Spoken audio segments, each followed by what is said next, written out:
आपने कहानी सुनी है ना, कर भला तो हो भला। ठीक है, देखो अगर आपकी नीयत साफ है ना, अगर आप ईमानदार हो, ठीक है, आपकी नीयत में कोई कमी नहीं है, ठीक है, तो ईश्वर हमेशा आपका साथ देगा। आप लोगों ने देखा होगा कि जब हम एग्जाम देने जाते हैं तो हम कहते हैं सर उसकी किस्मत तो बहुत बढ़िया थी, उसके में इतना आसान क्वेश्चन आए, हमारी किस्मत ही बेकार थी सर, हमारे में ही खराब क्वेश्चन आ गए। होता है ना कभी कभी ऐसा। ठीक है, तो उसकी नीयत पता है क्यों अच्छी, मतलब उसका एग्जाम क्यों अच्छा हुआ, उसकी किस्मत क्यों अच्छी थी, क्योंकि उसकी नीयत अच्छी थी। ठीक है, तो किस्मत उन्हीं का साथ देती है जिनकी नीयत अच्छी होती है। वो आपको फीलिंग्स नहीं होती हैं, है ना, आपको ऐसा नहीं लगता कि सर नहीं नहीं सर हमारे साथ तो हमेशा बुराई होता है, ऐसा नहीं है सर, हम तो बहुत अच्छा काम करते हैं और हमारे साथ ही सब उल्टा होता है। देखो वो शॉर्ट टाइम पीरियड के लिए हो सकता है, लेकिन ईश्वर ने आपके लिए कुछ बड़ा सोच के रखा होता है ना। जैसे जो बच्चा था प्रहलाद नारायण शर्मा, जिसकी यूपीएससी में 104 रैंक आई थी, उस बच्चे ने जब पहली बार कॉम्पिटिटिव एग्जाम दिया था तो उसका सिलेक्शन नहीं हुआ था, है ना। उसने एमबीबीएस की 3 बार पेपर दिए, तीनों बार उसका सिलेक्शन नहीं हुआ, उसके सारे दोस्तों का सिलेक्शन हो गया।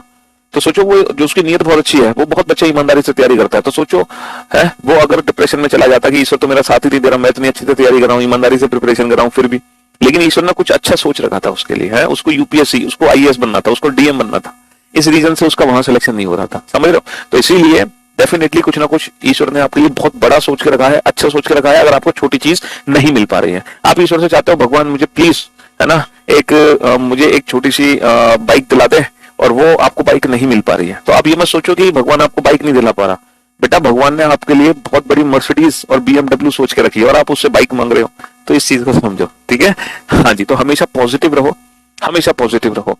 ठीक है, और देखो एक बच्चा कह रहा है सर प्रैक्टिकल सोचिए, कंपटीशन में दूसरों की हेल्प सही नहीं है। भैया हम प्रैक्टिकली सोच के आपको बता रहे हैं।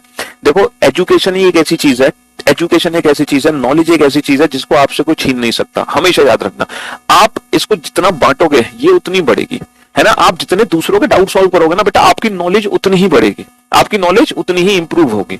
एक चीज हमेशा याद रखना, हम टीचर कैसे बने, हमारे अंदर इतनी नॉलेज कैसे, हम इतना अच्छा कैसे पढ़ा पाते हैं, क्योंकि मैंने स्टार्टिंग से, जब मैं बहुत छोटा था तभी से मैं अपनी नॉलेज को ना डिस्ट्रीब्यूट, मतलब अपने दोस्तों को बताता था, उनके साथ शेयर करता था, समझ रहा। तो वहां से ये पढ़ाने की प्रैक्टिस हमारे अंदर आ गई, ये कला, ये नॉलेज। ठीक है, तो नॉलेज बांटने से बढ़ती है बेटा, कभी भी कम नहीं होती, ये चीज हमेशा याद रखना।